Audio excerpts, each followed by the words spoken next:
ప్రతిధ్వనికి స్వాగతం. కాలం ఓ అద్భుత మాయాజాలం. క్రమం తప్పకుండా పగలు రాత్రులను పునరావృతం చేస్తున్న సమయ విభజన సూత్రం. కాలాన్ని రోజులు, నెలలు, సంవత్సరాలుగా తేల్చిన సమయ సూచిక క్యాలెండర్. కాల గతిని ఒడిసిపట్టే కృషిలో రోజుకు 24 గంటల పద్ధతిని ఇటు ఈజిప్టు, బాబిలోనియా, గ్రీకు నాగరికతలు పాటించాయి. మన దేశంలో రోజును 60 గడియలుగా విభజించారు. ఈ క్రమంలోనే కాలం కొలతల కోసం భారతీయ శాస్త్రవేత్త వరాహ మిహిరుని పంచ సైద్ధాంతికత ఆవిష్కృతమైంది. జరుగుతున్న ప్రతి సంఘటనకు సాక్ష్యంగా నిలిచే అద్దం కాలం. అందయుగమైన, స్వర్ణయుగమైన చరిత్రకు ప్రతిబింబం. అంతటి గొప్ప కాల క్రమణిక ఎలా పుట్టింది? అసలు ఏంటి ఈ కాలం కథ? ఇదే అంశంపై ఈరోజు ప్రతిధ్వనిలో చర్చిద్దాం. చర్చలో పాల్గొంటున్న వారు డాక్టర్ బీజీ సిద్ధార్థ గారు, బిర్లా సైన్స్ సెంటర్ విశ్రాంత డైరెక్టర్, ప్రస్తుతం శివకార్ రీసెర్చ్ సెంటర్ డైరెక్టర్గా కూడా పనిచేస్తున్నారు. అండ్ జీవి రామకృష్ణమూర్తి గారు, ప్రముఖ ప్రవచనకర్త. ఇద్దరికి నమస్తే అండి.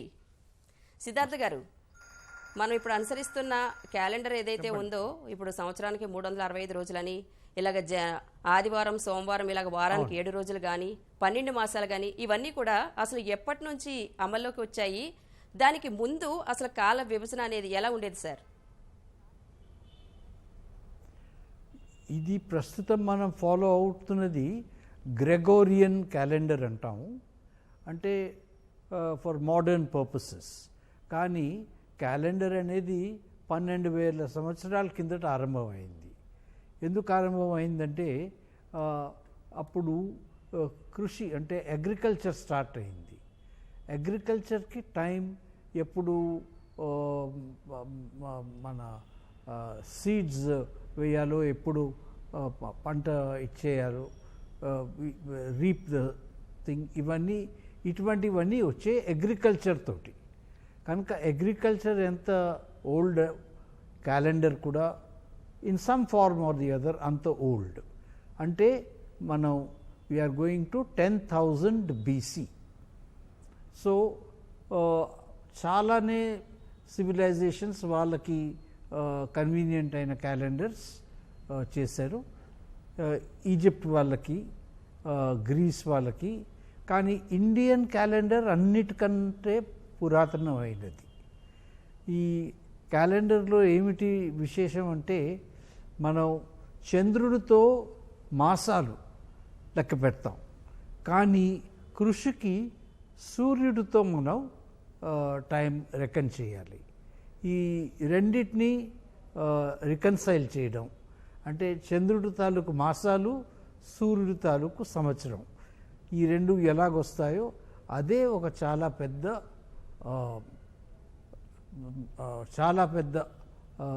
సైన్స్ అని చెప్పొచ్చు. ఇండియాలోని ఋగ్వేదం నుంచి ఇది ఆరంభమైంది. సార్, అంటే మీరు ఇందాక అన్నారు గ్రెగోరియన్ క్యాలెండర్ని అనుసరిస్తామని. అంటే ఏంటి గ్రెగోరియన్ క్యాలెండర్కి మన భారతీయ పంచాంగానికి ఉన్న తేడా ఏంటి సార్? ఈ గ్రెగోరియన్ అంటే ప్యూర్లీ సూర్యుడి తాలూకు మోషన్స్ ప్రకారం, అంటే ఒక సంవత్సరం ఇది అది. కానీ మన క్యాలెండర్ పంచాంగం అంటాం, అదేమిటంటే మాసాలు సూర్యుడితో వెళ్ళవు, చంద్రుడితో వెళ్తాయి. కానీ సంవత్సరం మళ్ళీ సూర్యుడితోటి. ఈ రెండింటికి కొంచెం తేడా ఉంది కనుక కొన్ని రోజులు ఇటు అటు అధిక మాసము ఇలా అంటాం మనం. అధిక మాసం అందువల్లే వచ్చింది. ఈ రెండు సింపుల్గా చెప్పాలంటే రెండింటికి ఉన్న తేడా వల్ల అధిక మాసంతో మళ్ళీ we come back to the solar calendar. అది Gregorian calendar. Right sir. Ramakrishnamurthy garu, అసలు శాస్త్రి గారు కాలం అంటే ఏంటి? ఈ భారతీయ ఖగోళ శాస్త్రాలు, పురాణ గ్రంథాలు కాలాన్ని ఎలా నిర్వచించాయి సార్? మొదట పురాణ ప్రమాణాన్ని తెలియజేస్తానమ్మా. చెప్పండి. పురాణంలో కపిలుడు దేవహూతికి సమాధానం ఈ ప్రశ్నకు ఇచ్చాడు. ఆయన అంటాడు, కాలం అంటే బాహ్యంగా ఉన్న పరమాత్మ స్వరూపమే. పరమాత్మ అంతర్ముఖంగా ఉన్నప్పుడు ఇంద్రియాలను అంతర్ముఖం చేసుకుని నువ్వు చూడగలిగితే ఆయన సాయుధ్యం లభిస్తుంది. అలా కాకుండా ఇంద్రియాలను బహిర్ముఖం చేసి విషయ వాసనల వెంట పరిగెత్తితే కాలంలో నువ్వు అంతమైపోతావు. కాబట్టి బాహ్యమైనటువంటి పరమాత్మ స్వరూపమే కాలము. కాలోస్మి లోకక్షయకృత్ ప్రవృద్ధో లోకాన్ పర్యహర్తు మితి ప్రవృత్త అని భగవద్గీతలో కృష్ణుడు దాన్ని విశదీకరించాడమ్మా.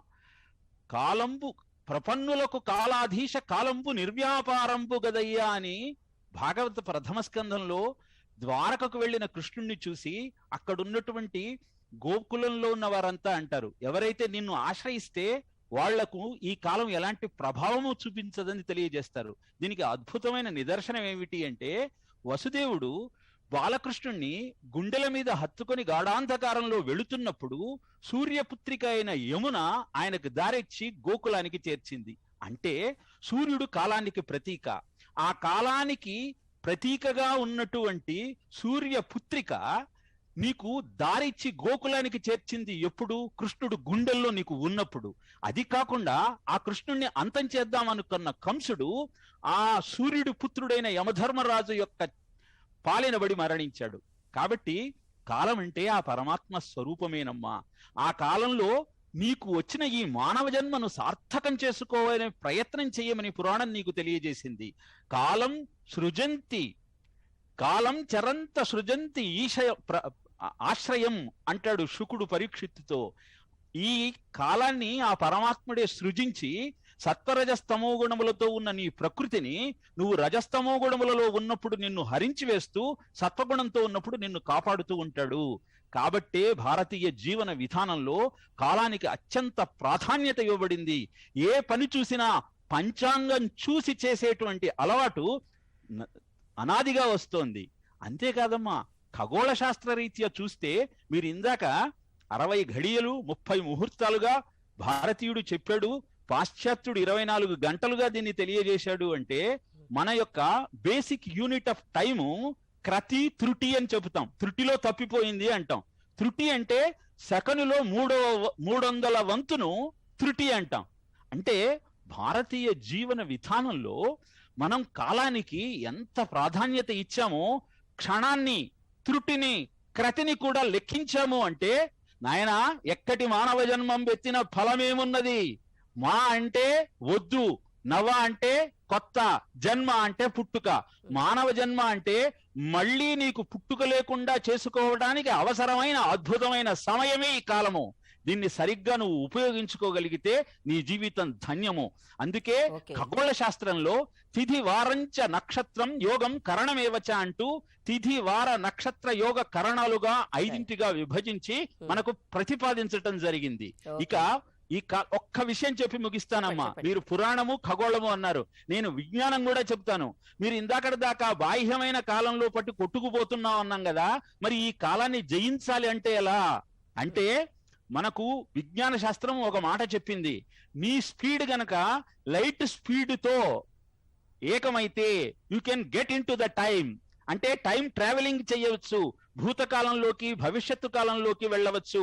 టైం డైలేషన్ అని చెప్పబడేటువంటి ఈ ప్రక్రియ ఏం చేస్తోందంటే, తపశక్తి ద్వారా నీ యొక్క శక్తిని పెంచుకొని నీ వేగాన్ని కాంతి వేగంతో గనక సరి చేసుకోగలిగితే కాలంలో, అంటే ఒక ఆబ్జెక్ట్ ను చూడటానికి 3 డైమెన్షన్స్ ఉంటే 4th డైమెన్షన్ ఇస్ టైం. ఇలా విజ్ఞానము, పురాణము, ఖగోళము చెప్పే సత్యం ఒక్కటే, కాలాన్ని సద్వినియోగం చేసుకో, జీవితాన్ని ధన్యంగా తీర్చిదిద్దుకో. ఓకే అండి. సిద్ధార్థ గారు, ఇప్పుడు ఈ క్యాలెండర్ అనేది ప్రపంచవ్యాప్తంగా ఒకేసారి వాడుకలోకి వచ్చిందా, లేదంటే వేర్వేరు సమయాల్లో వాడుకలోకి వచ్చిందా?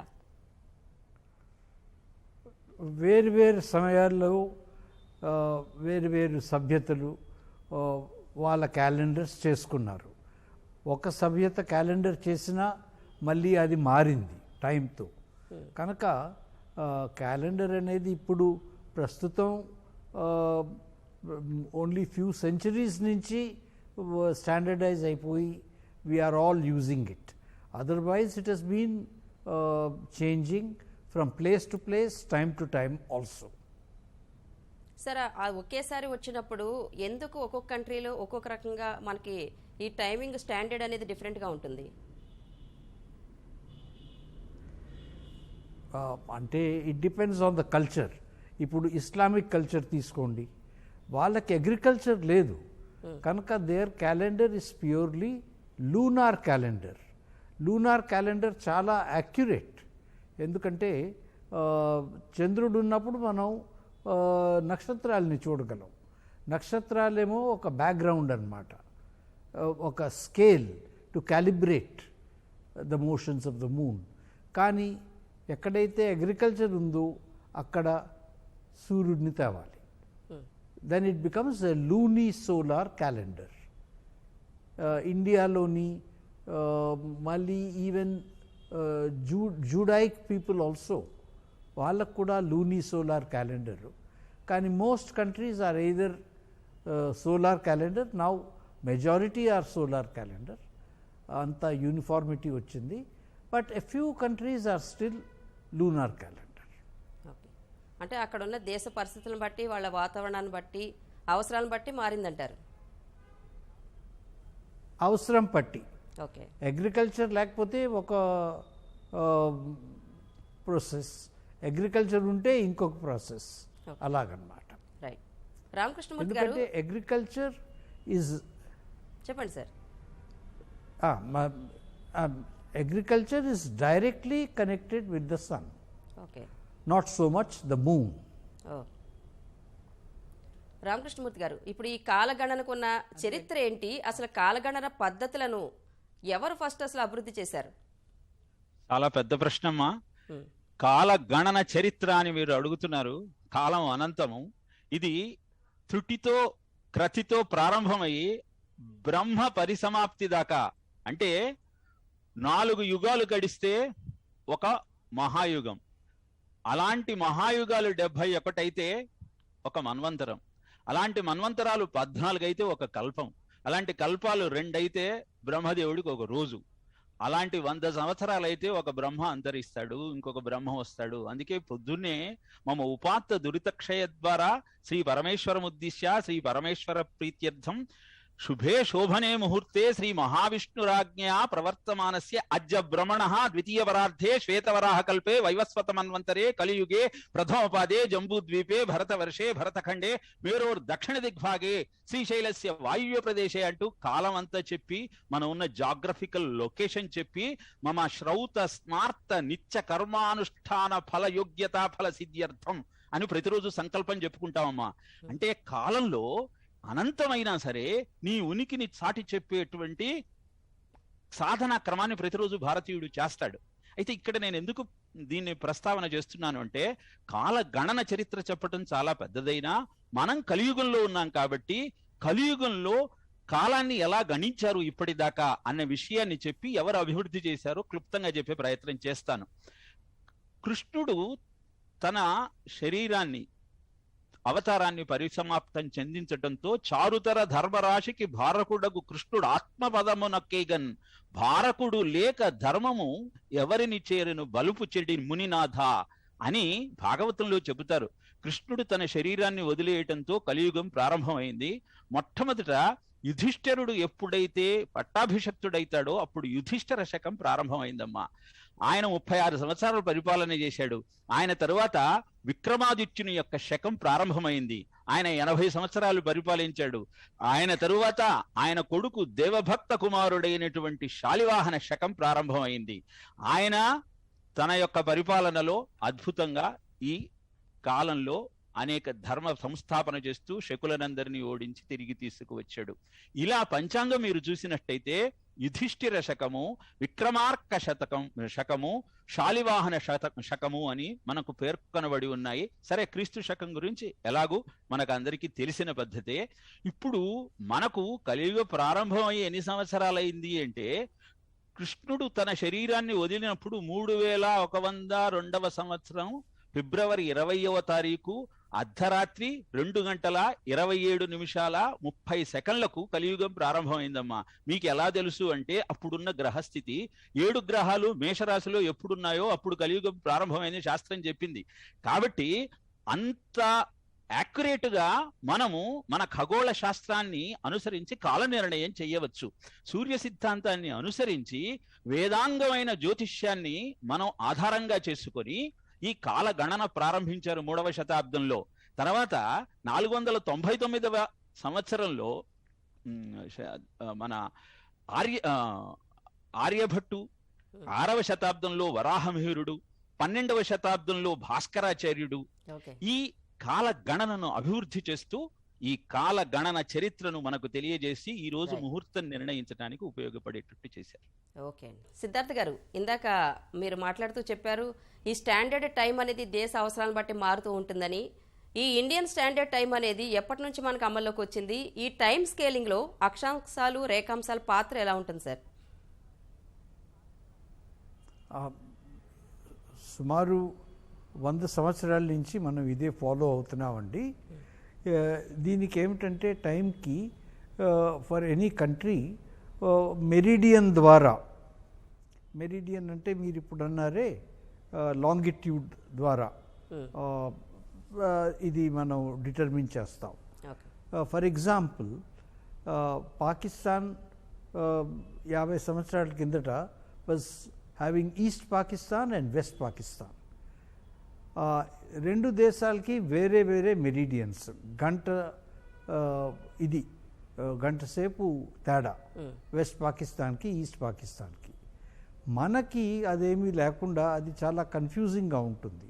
ఇప్పుడు అస్సాంలో 3 o'clock కానీ బాంబేలో 2 o'clock, that leads to confusion. కనుక ఒక సెంట్రల్ మెరిడియన్ మనం తీసుకున్నాం. అది అలహాబాద్ దగ్గర నుంచి it goes right down Sri Lanka వరకు. అండ్ ఆ మెరిడియన్ లాంగిట్యూడ్ అంటే మీరు ఏదో అన్నారే అక్షాంశాలు రేఖాంశాలు, ఆ రేఖ మీద ఆ రేఖతో the time is taken. Okay Ramakrishnamurthy garu, ఇప్పుడు ఇప్పుడు అనదర్ ఇంట్రెస్టింగ్ ఫీచర్. చెప్పండి సార్. Carry on. చెప్పండి సార్, చెప్పండి. అనదర్ ఇంట్రెస్టింగ్ ఫీచర్, ప్రస్తుతం మనం వాడే క్యాలెండర్లో లీప్ ఇయర్ ఇవన్నీ ఉన్నాయి. ఇదంతా ఎందుకంటే as we take it, it is 365 and 1/4 day, but that is not correct. It is 365.2422 days. That is the length of the year. Okay దీని గురించి మనం లీప్ ఇయర్స్ అని కొన్ని సంవత్సరాలు తీసేస్తాం. అప్పుడు it comes close to this. ప్రస్తుతం it is 365.2425. కానీ వెరీ ఇంట్రెస్టింగ్ థింగ్ ఈజ్ మన పురాణాల్లోని వేదంలోని వాళ్ళు చెప్పిన ఇయర్స్, మనం ఆ మాలమాసం ఇవన్నీ క్యాల్కులేట్ చేసుకుంటే అధిక మాసం, that also comes to the same figure that we are using in the modern times. అది చాలా ఇంట్రెస్టింగ్ పాయింట్. సార్, అంటే మీరు చెప్పినప్పుడు మాఘమాసం అధిక మాసం అనేవి ఇలాంటి వాటిని సైంటిఫిక్గా ఎలా ప్రూవ్ చేస్తారు సార్? మనకు కావాల్సింది ఇంటర్వెల్ ఆఫ్ ద ఇయర్. ఇప్పుడు ద ప్రాబ్లం ఏమిటంటే సూర్యుడు తాలూకు 1 full circulation మనం 365 days అప్రాక్సిమేట్లీ అనుకుంటాం. చంద్రుడి తాలూకు 354 days చంద్రుడిని తీసుకుంటే it comes to that year. కనుక there is a difference of about 13 days or so. అది ప్రతి 3 సంవత్సరాలకి it becomes 39 days, which is approximately 1 month. ఇలాగ చాలా అప్రాక్సిమేషన్స్తో ఇంకా యాక్యురేట్గా అయ్యి they brought it to an exact level of modern science. For example చెప్పాలంటే మన దేర్ ఈజ్ ఎ నైస్ విశ్వామిత్రుడికి అట్రిబ్యూట్ చేస్తాం.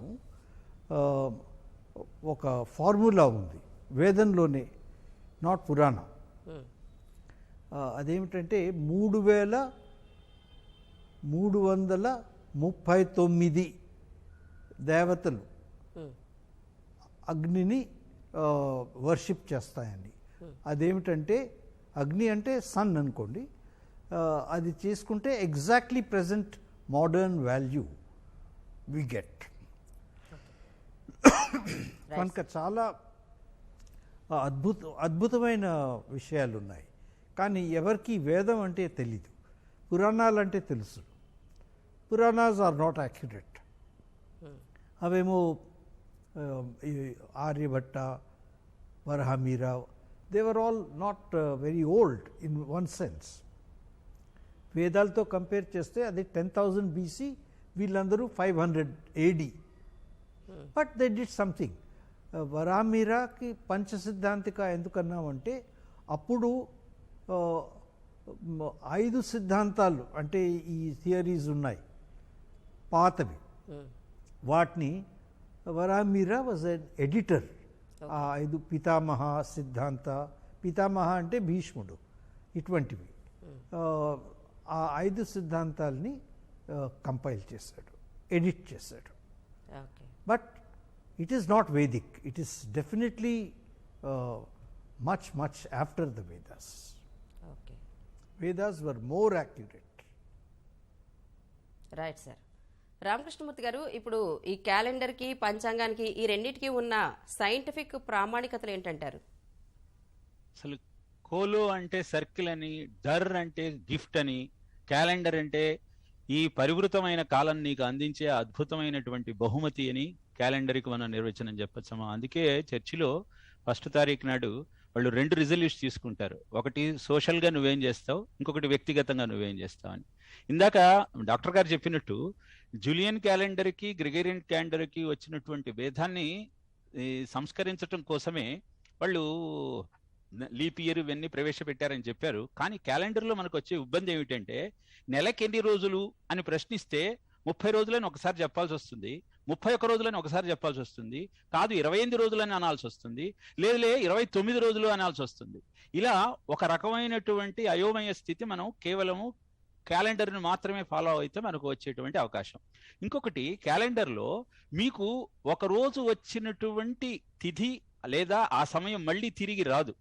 కానీ పంచాంగంలో ప్రభవ సంవత్సరం నుంచి అక్షయ సంవత్సరం దాకా ఉన్న 60 సంవత్సరాలు మళ్ళీ పరిభృతమవుతూ ఈరోజు మార్గశిర ద్వాదశి అనుకోండి, మళ్ళీ ప్లవనామ సంవత్సర మార్గశిర ద్వాదశిని మనం చూడవచ్చు.